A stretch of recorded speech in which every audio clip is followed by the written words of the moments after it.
Hello everyone, good morning. কেমন আছেন সবাই? আশা করছি সবাই অনেক বেশি ভালো আছেন। আই হোপ আপনারা যে যেখান থেকে আমার ভিডিওটা দেখছেন সকলেই সুস্থ স্বাভাবিক রয়েছেন। গাইজ, এখন বাজে হচ্ছে ভোর 5টা। আর এর আগের ভিডিওতে দেখিয়েছি আমরা বান্দরবন এসে পৌঁছেছি, আর ভোরবেলার ছোট্ট একটা ভিডিও ছিল সাথে। তো এখন সকাল হয়ে গেছে, দেখতেই পাচ্ছেন চারিদিকে ফর্সা হয়ে গেছে। রাতে একটু ভয় ভয় লাগছিল ঠিকই, কিন্তু সকালবেলা এই দৃশ্য দেখে চোখে ধাঁধা লেগে গেছে। এত সুন্দর হতে পারে আমাদের বাংলাদেশ, আসলে আগে কখনো আসা হয়নি, তাই হঠাৎ করে অবাক হয়ে গিয়েছিলাম। পুরোটাই একেবারে সিনেমার মতো লাগছিল আমার কাছে। উঁচু নিচু পাহাড় পর্বত আর এত সৌন্দর্য, আর নিজের চোখকে বিশ্বাস করতে পারছিলাম না যে এর মধ্যে আমরা রয়েছি। হুট করে এরকম একটা জায়গাতে চলে এসেছি, ভাবতে পারছিলাম না যে কি চিন্তা করছিলাম, আসলে আমি বলে বোঝাতে পারবো না যে এত সুন্দর আমাদের দেশটা। তো যাই হোক গাইস, আমরা এখন রওনা দিয়ে দিয়েছি নীলগিরি পাহাড়ের দিকে। এখন আমরা পথে একটু খাওয়া দাওয়া সারছিলাম। সকালবেলা খিচুড়ি খেয়েছিলাম, আর এখন পথে এসে যখনই গাড়ি থামানো হলো, সকলেই চা বিস্কিট কলা ফলমূল খাচ্ছিলাম কিছু না কিছু সবাই, কারণ এতটা সময় ধরে বসে থাকতে হচ্ছিল গাড়িতে। আর এত সময় ধরে বসে থাকতে কিন্তু কারোরই ভালো লাগে না। আর অনেকটা বেশি পথ, এত বেশি পথ আমি আগে কখনোই আসলে গাড়িতে চড়িনি। মাজা ব্যথা হয়ে যাচ্ছিল, আমাদের হাত পা ব্যথা হয়ে যাচ্ছিল গাড়িতে বসতে বসতে। তো জায়গায় জায়গায় থামিয়ে থামিয়ে আমরা কিন্তু এসেছি, আর দৃশ্যগুলো উপভোগ করেছি। যত দূর এসেছি ভিডিও তো করে রেখেছিলাম, কিন্তু সেটা আমার হাজব্যান্ডের মোবাইলে, যে কারণে দুঃখিত। আস্তে আস্তে যে ভিডিওটা ছিল সেই ভিডিওটা আমি শেয়ার করতে পারিনি, তবে পরবর্তীতে আর একটা ভিডিওতে আমি শেয়ার করে দেব। কারণ অনেক সুন্দর সুন্দর দৃশ্য ছিল পথে আসতে সময়ে। এত সুন্দর লাগছিল চারিদিকে পাহাড়, কি বলবো, বলে বোঝাতে পারছি না। যাই হোক, আমরা কিন্তু এখন নীলগিরি পাহাড়ের একেবারে চূড়ায় উঠে যাচ্ছি, দেখতেই পাচ্ছ। টিকিট কাটার পরে এই সুড়ঙ্গ দিয়ে যেতে হয়, মানে একটা গেট তৈরি করা হয়েছে একেবারেই চিকন। তো এই গেট দিয়ে ঢুকতে হয়, আর এক সাইড আছে যে সাইড দিয়ে বের হতে হয়। আর টিকিটটা ওরা ছিঁড়ে রেখে দেয়। টিকিটই প্রমাণ যে তুমি টিকিট কেটে এখানে দেখতে ঢুকেছ। তো আমরা সবাই চলে এসেছি, দেখতে পাচ্ছ আমার 3 মেয়ে, আমাদের কলিগরা সবাই। তো এত সুন্দর একটা জায়গা, আর আকাশ নীল দেখা যাচ্ছিল, আর মনে হচ্ছিল আমরা আকাশের খুব কাছে, মেঘ ধরতে পারছিলাম, এরকম একটা জায়গা। আর এখানে এসে কিন্তু আমার কাছে খুব একটা ঠান্ডা লাগেনি, যেহেতু আমরা এত উঁচুতে, আর রোদ ছিল প্রচুর। গরমও লাগেনি, ঠান্ডাও লাগেনি, খুব সুন্দর একটা পরিবেশ ছিল। তবে উপরের দিকে উঠতে আমি হাঁপিয়ে যাচ্ছিলাম, যেহেতু এটা পাহাড় আর উঁচু নিচু জায়গা তো রয়েছে। আর খাড়া দিকটায় উঠতে খুব কষ্টও হচ্ছিল, তবে সুন্দর দৃশ্য দেখে আর এত উঁচু থেকে নিচু দিকটা তাকাতে, এই যে দৃশ্যটা দেখার একটা অনুভূতি, এটা আমার খুবই ভালো লাগছিল। আর জানি না দ্বিতীয়বার আসতে পারবো কিনা, তবে বাচ্চাদের সঙ্গে করে এসেছি, আর এত সুন্দর একটা জায়গা ঘুরে গেলাম, খুব ভালো লাগলো। আপনারা যদি এখানে আসতে চান তাহলে সবাই আসতে পারেন, পরিবারের সবাইকে নিয়ে। খুব সুন্দর একটি জায়গা, আসলে অনেক কিছু দেখার আছে, অনেক কিছু শেখার আছে। এখানে আসা তো শুধু দেখা নয়, অনেক কিছু জানারও থাকে। আমরা তো সবসময় বইয়ে অনেক কিছু পড়ে থাকি, তো সরাসরি এসে অনেক কিছু দেখতে পাচ্ছি, এটা আমার কাছে খুব ভালো লেগেছে। আর এর আগে তো আমি পাহাড় দেখিনি, আগেও বলেছি তোমাদের, প্রথমবার পাহাড়ে এসেছি, আর অনুভূতি আমার কাছে একটু অন্যরকম ছিল।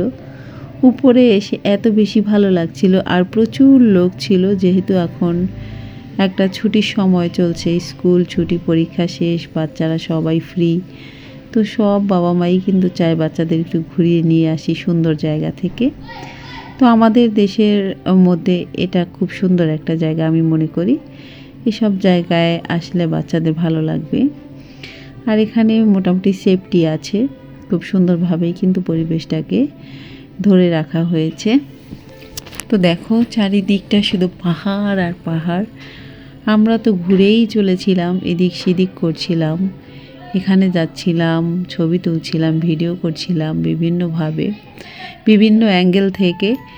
তো যাই হোক, পরিবেশটা এত বেশি সুন্দর, কি বলবো, প্রাকৃতিক সৌন্দর্য আসলে মানুষের সৃষ্টি জিনিসের থেকে অনেক বেশি সুন্দর হয় আর হার মানিয়ে নেয়। যাই হোক, এই পরিবেশটার সঙ্গে আমরা একেবারেই মিশে গিয়েছিলাম। আর যেহেতু আমরা গ্রামের মানুষ, শহরে তো শুধু থাকতে হয় কাজের কারণে, চাকরির কারণে, কিন্তু আমরা তো বাস্তবে জন্মগ্রহণ করেছি গ্রাম অঞ্চলে, গ্রামেই বড় হয়েছি। তো কিছুটা হলে বন জঙ্গলের সঙ্গে আমরা পরিচিত, কিন্তু এত সুন্দর পাহাড় পর্বতের সঙ্গে পরিচিত নই।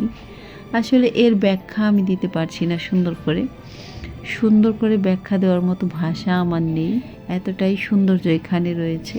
যাই হোক, আমার কাছে অনেক বেশি ভালো লেগেছে এই জায়গা। আমরা এখন উঁচু থেকে নিচু দিকে যাচ্ছি, কারণ চারিদিকটা ঘুরে ঘুরে দেখছিলাম। আর এখানে ঘোরার মতো প্রচুর জায়গা রয়েছে। এখন যে জায়গাটায় যাচ্ছি সেখান থেকে অনেক বেশি জায়গা দেখা যাবে। অন্য অন্য জায়গাগুলো যে পাশে অনেক বড় একটা স্পেস রয়েছে, আর সেখান থেকে সম্পূর্ণ পাহাড়টা আসলে দেখা যায়। তো আমাদের মধ্যে কেউ কেউ বলছিল কষ্ট হয়ে যাচ্ছে নামতে, আবার উঠতে হবে, নামতে হবে। তো কেউ কেউ বসে পড়েছে। তা আমি যাচ্ছি, আমি এখানে বসে থাকবো না। তো এখানে খুব সুন্দর একটা ভিউ রয়েছে, দেখতে পাচ্ছেন। এখানে এসে অনেকে ছবি তুলছে, তো আমরা ছবি তুললাম, ভিডিও করলাম। তারপরে আবার রওনা দিয়ে দিয়েছি ওই জায়গাটার জন্য, যে ওখানে যাব। ওখানেও প্রচুর লোক রয়েছে, ওখানে যাব কয়েকটা ছবি তোলার জন্য। ওখান থেকে পাহাড়টা আরও বেশি সুন্দর লাগছে দেখতে। আর একেবারে উপরে তো জায়গা একটু কম, কিন্তু এই সাইডটায় জায়গা অনেক বেশি। আর এদিকে দেখো আমার ছোটো মেয়ে এবং আমার হাজব্যান্ড একটু মজা করছে কুকুর ছানার সঙ্গে। হ্যাঁ, তো যাই হোক, তারপরে আবার আমরা চললাম ওই দিকটায়। ওদিকে গিয়ে যে দৃশ্য দেখতে পেলাম, আসলে কি বলবো, আমার চোখ আর নড়ছিল না, শুধু তাকিয়েই দেখছিলাম যে আসলে এত সুন্দর জায়গা। আর দেখো, তাকিয়ে তোমরাই দেখো, তোমরা তো দেখতে পাচ্ছ কত সুন্দর একটা জায়গা। মনে হচ্ছে আমি আকাশের মধ্যে যাচ্ছি হেঁটে হেঁটে। এত সুন্দর একটা পরিবেশ, কি বলবো, বলার ভাষা নেই। চমৎকার লাগছিল কিন্তু এই জায়গাটা। তো উপরের থেকে এখানে আরও বেশি সুন্দর লাগছিল আমার কাছে। উপর থেকে তো সব কিছু দেখা যায়, সে ঠিক আছে, তবে এই জায়গাটা একটু অন্যরকম সৌন্দর্য। চারিদিকে পাহাড় আর পাহাড়, আর এখানকার সম্পূর্ণ জায়গাটা পাহাড়ে ঘেরা। তো এই যে দেখো, সবাই কিন্তু ছবি তুলছে, অনেক দূর দূরান্ত থেকে লোকজন এসেছে। আমরাও অনেক দূর থেকে এসেছি, আমরা ঢাকা থেকে এসেছি, প্রায় 12 ঘন্টা পথ পাড়ি দিয়ে তারপরে পৌঁছেছি। তো প্রথম দিন এসে কিছু দেখতে পারিনি, আর আজ দ্বিতীয় দিন আমরা ঘুরতে বেরিয়েছি আর দেখছি। যদিও আমরা আজকের এই দিনটায় 2টা জায়গাতে যাব। একটা ভিডিওর মধ্যে এত বেশি বড় ভিডিও করব না বলে আমি দ্বিতীয় ভিডিওতে দেব আরও কোথায় গিয়েছিলাম, সেটা তোমাদের দেখাবো অবশ্যই। কারণ আমরা আরও একটা জায়গায় গিয়েছিলাম, সেই জায়গাটাও ঘুরে গিয়ে তোমাদের দেখাবো। ভিডিওটা অনেক বেশি বড় হয়ে যায়, সেই কারণে দিতে পারিনি। তো যাই হোক, দেখো কত সুন্দর লাগছে পরিবেশটা, অনেক সুন্দর, আমার কাছে খুব ভালো লেগেছে। দেখো, মনে হয় আমি আকাশ ছুঁতে পারবো এমন একটা পরিবেশ কিন্তু এখানে। তো দিকে আমাদের ঘোরাফেরা শেষ। তো এখানে একটু মজা করা হচ্ছে সবাই মিলে, আমার মেয়েরা, আমার হাজব্যান্ড, তো কলিগেরা যারাই ছিল সবাই মিলে একটু দুষ্টামি করছিল। আসলে এভাবে তো সময়টা কাটতে হবে, তো সেই কারণে। আর এখানে এমনিতে অনেকগুলো রাইড রয়েছে, সুন্দর সুন্দর, বাচ্চারা খেলাধুলা করতে পারে। আর এই যে খুব সুন্দর একটা সিঁড়ি কিন্তু পাহাড়ের উপর দিয়ে দেওয়া রয়েছে, দেখতে পাচ্ছ। এই জায়গা আসলে যেতে মন চাইবে না বাসার দিকে, আর মনে হবে এখানেই থেকে যাই।